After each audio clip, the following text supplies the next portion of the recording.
പിണറായി സർക്കാരിന്റെ കേന്ദ്രത്തോടുള്ള വിധേയത്വത്തിന്റെ ഒരു വാർത്ത കൂടി വന്നിട്ടുണ്ട്.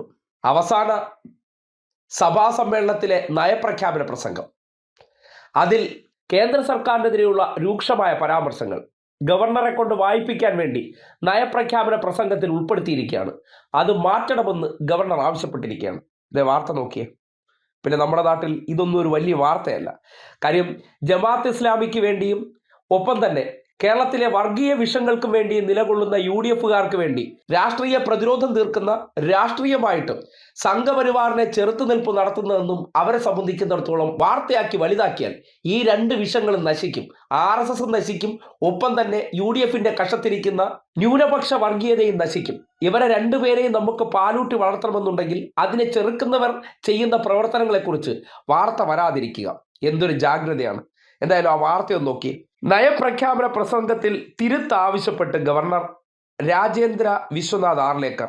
കേന്ദ്ര സർക്കാരിനെതിരെ വിമർശനം അടങ്ങുന്ന ഭാഗത്ത് തിരുത്തൽ വേണമെന്നാണ് ഗവർണർ ആവശ്യപ്പെട്ടിരിക്കുന്നത്. നമ്മൾ ഒരാളോട് വിധേയത്വമുണ്ടെങ്കിൽ അവരെ വിമർശിക്കും. ഇപ്പോൾ സതീശൻ ജമാഅത്ത് ഇസ്ലാമി എവിടെയെങ്കിലും വിമർശിക്കുന്നത് നിങ്ങൾ കേട്ടിട്ടുണ്ടോ? എന്തുകൊണ്ടാണ് വിമർശിക്കാത്തത്? സൗഹൃദം ഉള്ളിടത്ത് വിധേയത്വമുണ്ടാകും.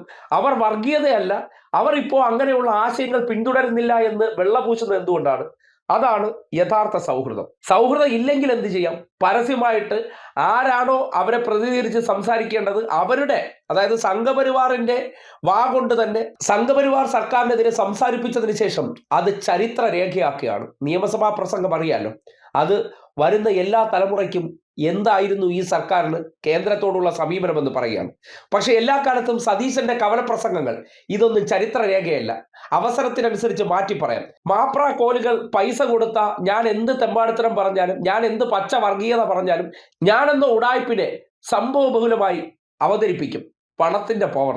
അതിനപ്പുറത്തേക്ക് ഈ നാടിന്റെ നിലപാട് എന്താണെന്ന് ഉറക്കെ പറയാൻ, അത് നയപ്രഖ്യാപന പ്രസംഗമാണെങ്കിൽ പോലും അതിൽ കേന്ദ്രത്തിനെതിരെ നിലപാടെടുത്ത് അത് ഗവർണർ ആർലേക്കറിന് എഴുതി കൊടുത്തപ്പോൾ അത് തിരുത്തണമെന്ന് ആവശ്യപ്പെട്ടിട്ടുണ്ടെങ്കിൽ ആർലേക്കറിന് പോലും അത് ദഹിച്ചിട്ടില്ല എന്നല്ലേ മനസ്സിലാക്കേണ്ടത്.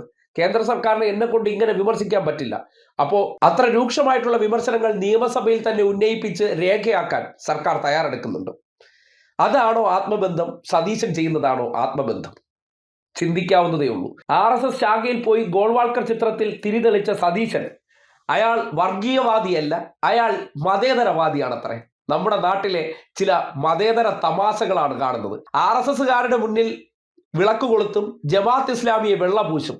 കേരളത്തിലെ അപൂർവങ്ങളിൽ അപൂർവമായ മതേതരന് വെള്ളപൂശുന്നവർ. ഗവർണർ ആർലേക്കർ കേന്ദ്ര സർക്കാരിനെ വിമർശിക്കാൻ പറ്റില്ല, ആ വിമർശന ഭാഗം ഒഴിവാക്കണമെന്ന് ആവശ്യപ്പെട്ടത് വലിയ ചർച്ചയാകാതെ പോകുന്നതെന്ന് പറഞ്ഞാൽ ആരെയാണ് കേരളത്തിലെ മാധ്യമങ്ങൾ സപ്പോർട്ട് ചെയ്യുന്നത്? വർഗീയത വളരണം, ഇടതുപക്ഷം തകരണമെന്ന് ആഗ്രഹിക്കുന്ന സതീശനെ പോലുള്ള വർഗീയവാദികൾക്കൊപ്പം നിൽക്കുന്നതാണ് കേരളത്തിലെ മാധ്യമങ്ങളെന്ന് വീണ്ടും തെളിയിക്കുന്നതാണ് ഈ വാർത്ത വലിയ ചർച്ചയാകാതെ പോകുന്നതെന്ന് പറയേണ്ടി വരികയാണ്.